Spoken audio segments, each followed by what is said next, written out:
Boa noite. Quarta-feira, 18 de novembro. 13 dias depois do rompimento das barragens de mineração na cidade de Mariana, em Minas Gerais, os prejuízos ao meio ambiente são incalculáveis. Sobre as consequências desse desastre ambiental, o Unesp Notícias conversa com a professora da Unesp, Jandira Talamone. Ainda nesta edição... Já começou a pensar no cardápio da ceia de Natal? Então prepare o bolso. Os alimentos típicos dessa época chegaram às prateleiras até 10% mais caros. E você vai conhecer os desafios de pais que têm bebês prematuros. Casais que hoje comemoram a saúde dos filhos participaram de um encontro organizado pela Maternidade Santa Isabel.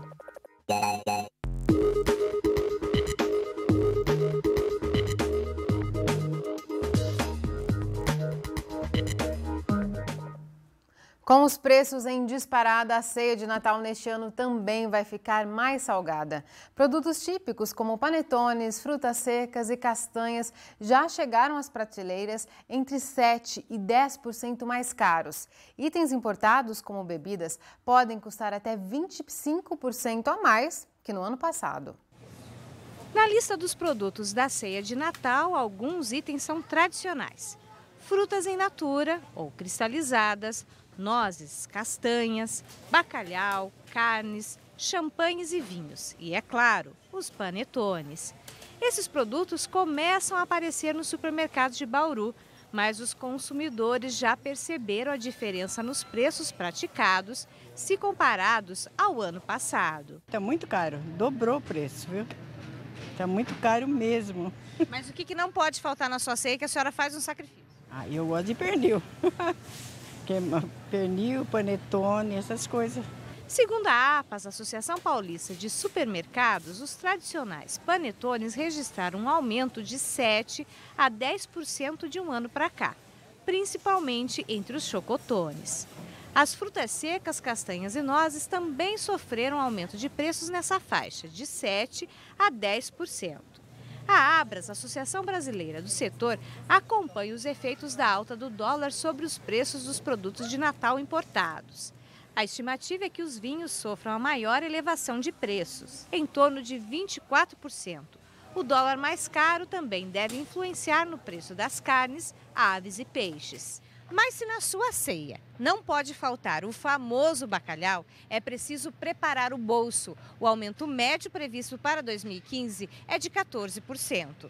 Já os tradicionais tender, peru e chester, o aumento previsto para este ano é de 9% a 9,5%. Apesar dos preços elevados, da crise econômica e da alta do dólar, a APAS estima aumento de 7% nas vendas no período em relação ao ano passado. Um resultado que, apesar de positivo, é considerado insatisfatório. Um aumento muito tímido, eu diria, né? Mas assim, ainda tem um aumento, tem um crescimento pequeno, mas tem. Então acho que isso, nos dias de hoje, pode ser considerado, não comemorar, mas assim, um otimismo, um pequeno otimismo em relação aos outros setores. Final de ano a gente põe muitas ofertas, tabloides, promoções, sorteios de brindes. Então o pessoal tem que se virar para correr atrás de 7 para mais, né? Ainda de acordo com o diretor regional, o consumidor deve substituir alguns produtos da ceia de Natal em função dos preços altos. Eu acho que o pernil é muito procurado no final de ano, o próprio frango. As pessoas às vezes não compram peru, não compram chester, mas compram frangão. Então assim, eu acho que não vai ter motivo para a pessoa deixar de fazer uma ceia com muita variedade. E o consumidor que planeja o cardápio do fim de ano já pensa em como vai manter a boa mesa sem comprometer o bolso. Estou começando a ver agora, apesar de estar meio prejudicado, mas estou começando a ver agora. Existem várias alternativas, né, de ceia, de comidas, né, de carnes. Deixar de comemorar não dá. Não, de jeito nenhum. Como fazer a ceia de Natal para não pesar muito no bolso? Eu acredito que não exagerar. Eu acho que a gente tem que ser mais ponderado e ver mesmo aquilo que vai ser consumido. E o roteiro da chuva se repete nesta quinta-feira. Agora à tarde, um alinhamento de instabilidade vem passando pelo estado e levando chuva forte a todas as regiões. Veja os detalhes na previsão do tempo. Chuvas moderadas a fortes se deslocam do oeste ao leste do estado. Neste momento se concentram na região central. Nesta quinta são esperadas mais pancadas nesse mesmo período do dia por causa da alta umidade do calor.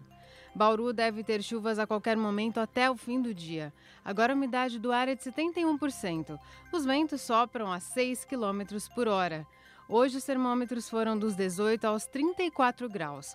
Amanhã a mínima prevista é de 22 e a máxima de novo de 34 graus.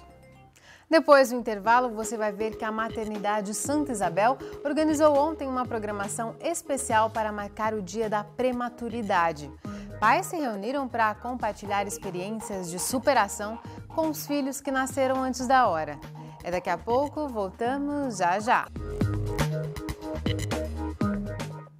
Você acompanhou aqui no Nesp Notícias, na semana passada, entrevistas com os candidatos à presidência da OAB Bauru. A eleição foi hoje e o resultado já saiu. Venceu a chapa 1, União e Trabalho, reconduzindo ao cargo o atual presidente da entidade, Alessandro Bien Cunha Carvalho. Agora as eleições municipais. Elas são só no ano que vem, mas já mobilizam os cartórios eleitorais. Nesta semana está sendo feita uma campanha em todo o país para incentivar os jovens de até 17 anos a tirarem o título de eleitor. Eles não são obrigados a votar, mas já podem participar do processo eleitoral. As informações com a repórter Leire Bevilacqua. A Semana do Jovem Eleitor vai até a próxima sexta-feira, dia 20. E o objetivo é evitar filas no período final de alistamento eleitoral no ano que vem. Quem tem mais detalhes é o chefe da 23ª Zona Eleitoral, Munir Sayed. Munir, como que os jovens interessados podem tirar o título de eleitor? Quem tiver interesse em participar da Semana do Jovem Eleitor pode comparecer diretamente nos cartórios ou fazer o agendamento prévio pelo site do TRE ou do TSE, que é o www.tre-sp.jus.br ou pelo tse.jus.br. Depois desse agendamento, qual que é o processo aqui no cartório? A pessoa traz aqui o protocolo de registro do seu agendamento, trazendo os documentos necessários, RG, comprovante de residência, e se ela já tiver o CPF, e realiza aqui a sua inscrição no horário marcado. Por que esse agendamento é importante? O agendamento prévio do atendimento facilita o atendimento, agiliza o atendimento do próprio eleitor, que não precisa ficar esperando aqui na fila, das vezes, das pessoas que já estão aqui para ser atendidas. Vocês estão fazendo agora também o cadastramento biométrico. Exatamente. Todos os atendimentos feitos hoje em todos os cartórios do estado de São Paulo são feitos pelo atendimento biométrico, onde tem a gravação das digitais dos 10 dedos, coleta de assinatura digital e a foto para ser incluída no Cadastro Nacional de Eleitores. Em relação à semana, por que é importante incentivar os jovens a tirarem o título de eleitor já aos 16, 17 anos? A participação deles hoje, de acordo com pesquisas feitas pelas mídias, principalmente mídias sociais, colabora nessa decisão na escolha dos candidatos e os futuros governantes do país. Muito obrigada, Munir, pelas informações. Se você quiser outros detalhes sobre a Semana do Jovem Eleitor, é só acessar o site do TSE. Leire Bevilacqua para o Nesp Notícias. O assunto agora é saúde. Toda criança recém-nascida inspira cuidados e quando o bebê nasce prematuro, então, a atenção deve ser redobrada. Cada 1 grama de peso que ele ganha é comemorado em dobro. E para marcar o Dia Mundial da Prematuridade, a Maternidade Santa Isabel organizou um encontro nesta terça-feira com famílias que tiveram bebês que nasceram antes da hora. E hoje elas comemoram a saúde dos pequenos. A rotina da Suelen é assim, de visita ao filho José Lourenço na UTI neonatal da Maternidade Santa Isabel. O menino nasceu com apenas 27 semanas. Desde então já passou por vários desafios. O mais recente foi uma cirurgia cardíaca.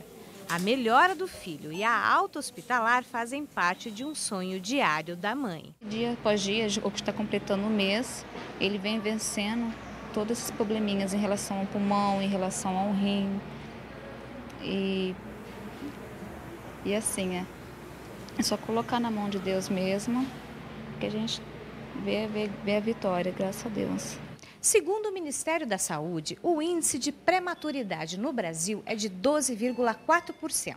Todos os anos nascem no país cerca de 340 mil bebês prematuros. No mundo, segundo a Organização Mundial de Saúde, são 15 milhões de bebês prematuros todos os anos. O índice brasileiro faz com que o país seja o 10º em todo o mundo com o maior número de bebês nascidos precocemente. Aqui no Brasil, nós temos vários fatores que levam um bebê a nascer prematuro. Pode ser desde dificuldades de assistência durante o pré-natal. A própria gestante ela pode ter algumas doenças, como hipertensão, diabetes gestacional, que vão levar o bebê a nascer prematuramente. Fora os fatores da gestante, existem os fatores do bebê. Então, um bebê que nasce antes do tempo pode ser um bebê que tinha alguma malformação que ainda não estava diagnosticada, ou um bebê que, infelizmente, teve um descolamento prematuro da placenta, um bebê que, por algum motivo, entrou em sofrimento fetal durante a gestação. Então, vários motivos levam uma criança a nascer antes do tempo. São considerados prematuros os bebês nascidos com até 37 semanas de gestação.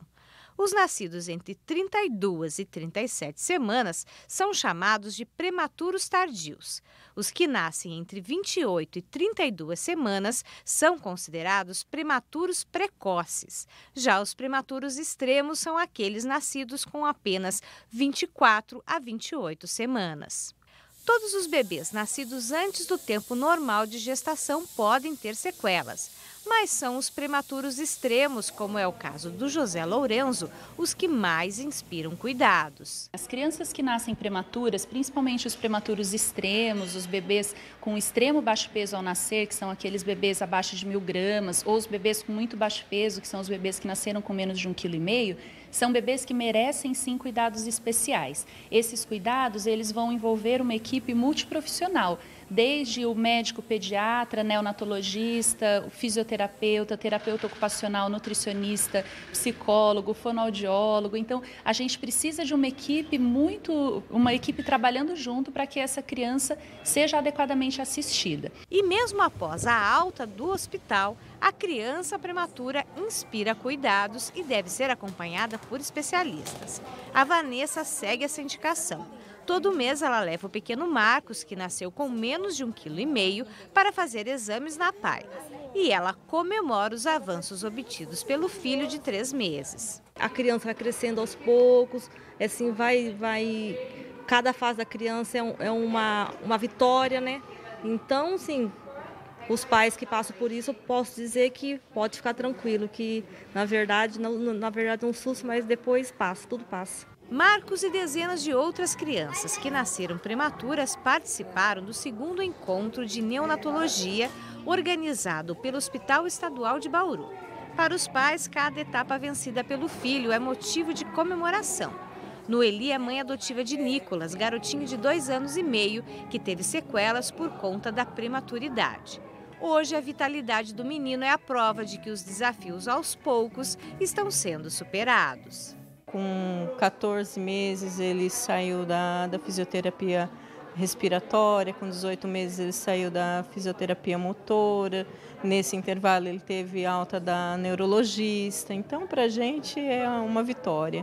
Cada segundinho dele, cada bocejo, cada espirro para a gente é uma vitória com certeza. No próximo bloco, vamos conversar com a professora do curso de Biologia da Unesp, a Jandira Talamone. Ela comenta se já é possível mensurar as consequências da tragédia ambiental em Minas Gerais. Voltamos num instante só. O jornalista Alberto Diniz faz uma palestra amanhã em Bauru. O apresentador do programa Observatório da Imprensa da TV Brasil participa do ciclo de colóquios do Laboratório de Estudos em Comunicação, Tecnologia e Educação Cidadã da Faculdade de Arquitetura, Artes e Comunicação da Unesp. Diniz vai abordar principalmente a regulação dos meios de comunicação, a mediação do debate público e as novas atuações dos profissionais de mídia. A palestra é de graça e começa às 2h30 da tarde no Anfiteatro da Central de Salas. Participantes que desejarem certificação devem se inscrever no endereço que aparece no seu vídeo. Haverá ainda sorteio de brindes e de coleções de livros.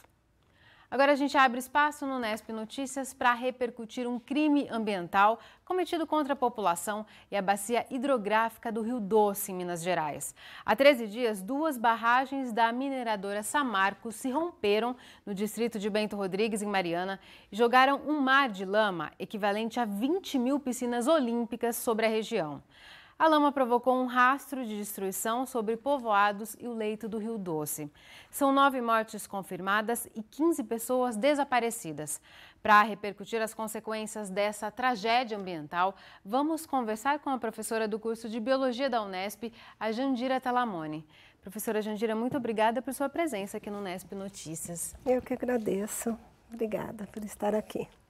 Professora, a passagem desse mar de lama, por si só ela já é nociva ou os componentes que existem nessa lama, até por ela ser rejeito de um trabalho de mineração, tornam as consequências ainda piores desse desastre? Eu acho que o mar de lama basta, né, para ter consequências bastante preocupantes. Tanto pelo fato de ter invadido casas, soterrado meios de transporte, coberto campos de cultivo,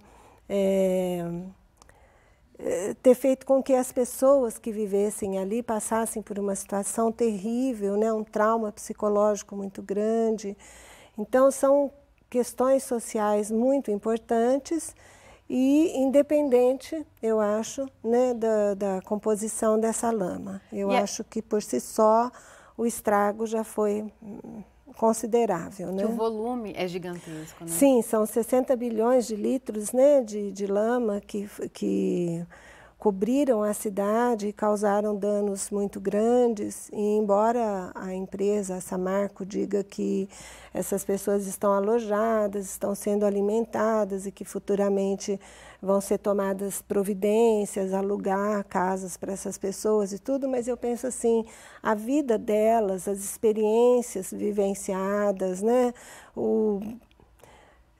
a perda é irreparável, né, do ponto de vista social. Elas não vão mais conseguir retomar a rotina que tinham antes. Não, eu acho que a vida delas nunca mais será a mesma, na minha opinião. Professora, mesmo ainda não tendo uma definição formal ou clara do que se compõe essa lama, quais são as consequências dela já para o solo e depois eu queria saber para a água? Sim. Pensando no solo, se ela realmente tem a composição apenas, na sua composição, apenas areia e resquícios de minério, né, de ferro, uma vez que com a ação do sol, a água, que há bastante quantidade de água, né, nesses rejeitos, a evaporação dessa água vai fazer com que essa lama, né, resseque e a gente vai ter um solo compactado, né, sem nutriente algum, onde não vai conseguir plantar e crescer qualquer tipo de vegetação, né? É um solo estéril, vamos dizer assim, né? Com relação à água, o que se observa de imediato é um aumento absurdo da turbidez da água, né? E quando a gente tem esse aumento da turbidez da água, você não tem a penetração da energia luminosa. Portanto, os seres vivos que são responsáveis pela fotossíntese e que representam a base da cadeia alimentar aquática, não têm como fotossintetizar, né? Não têm acesso à luz, eles acabam morrendo, né? A lama também, como esses seres produtores primários morrem, não há mais a produção de oxigênio fotossintético, e considerando que essa lama que cobre, né, a superfície do rio impede também que o oxigênio atmosférico se dissolva na água, a gente tem um problema de desoxigenação da água e morte dos organismos aeróbicos, né? Portanto, um altíssimo comprometimento da biodiversidade, espécies endêmicas que só ocorrem ali acabam sendo extintas e sem contar a morte dos peixes, que era o meio de sobrevivência da comunidade que vivia da pesca, não é? E que se alimentava desses peixes, etc. Professora, alguns especialistas que estão lá em loco, que acompanham, eles afirmam que o rio já pode ser considerado um rio morto. Um rio morto é quando ele chega nesse nível, nessa descrição que você fez? Sim, sem oxigênio, nós dizemos que um rio está morto porque não existe mais vida, né? Apenas alguns organismos anaeróbicos serão capazes de persistir nesse ambiente. Portanto, não há mais produção primária, não há mais a base da cadeia alimentar. Então, a gente considera um rio morto quando ele está desoxigenado. E quais seriam as estratégias possíveis para se recuperar esse rio? E quanto tempo elas demandariam, se é que é possível, né, fazer essa projeção? Eu não creio que nada a curto ou a médio prazo poderia reverter essa situação. Se fosse um sistema parado, de água parada, né, uma lagoa, um lago, uma represa, nós teríamos a possibilidade de sedimentação dessas partículas de areia, de silt e do próprio minério em suspensão que estão presentes na lama. Então, isso sofreria um processo, né, físico de decantação, causando assoreamento do leito do rio, e, consequentemente, nas épocas de chuvas, né, o rio, a gente teria enchentes, né? Como a água não é água parada, é uma água que tem uma velocidade de correnteza, essa lama está se espalhando muito rapidamente, né? Já chegando no litoral do Espírito Santo e causando outros problemas. Quando chegaram no oceano? Outros problemas, não só porque existem unidades de conservação, né, no litoral, mas porque toda a região de desembocadura de um rio é um local onde a floresta de mangue normalmente se desenvolve, e o mangue é conhecido por ser um berçário, né, das espécies, então os danos serão muito grandes, sem contar que agora é época de reprodução de uma espécie de tartaruga que está correndo risco de extinção, e é justamente a época de reprodução dela, né, de desova.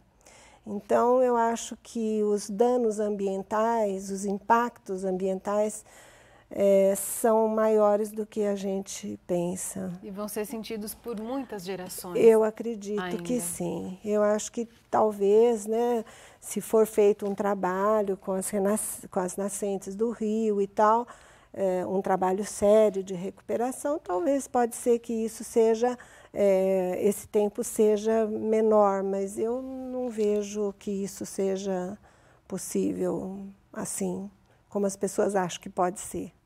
Reverter um impacto é uma coisa séria. Tá certo, professora. Muito obrigada por aprofundar essa discussão aqui no Unesp Notícias. Imagina, eu que agradeço. O Unesp Notícias fica por aqui, mas antes uma dica cultural para hoje à noite. Logo mais no Sesc tem show com o Coletivo.br. O grupo explora ritmos e melodias que compõem as matizes da música tradicional brasileira. Já representou o país em festivais na Turquia e em Cuba. E também recebeu o prêmio da música brasileira como o melhor grupo regional. A apresentação começa às 9h e faz parte da programação da Semana da Consciência Negra. A entrada é de graça.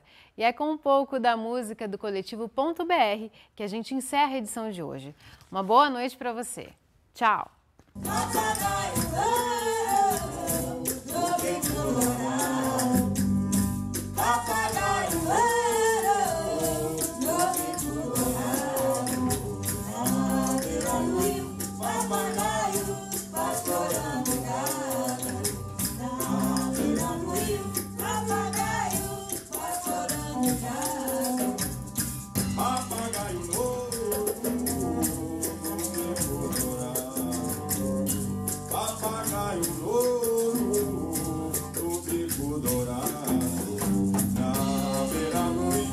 Papagaio, pastor.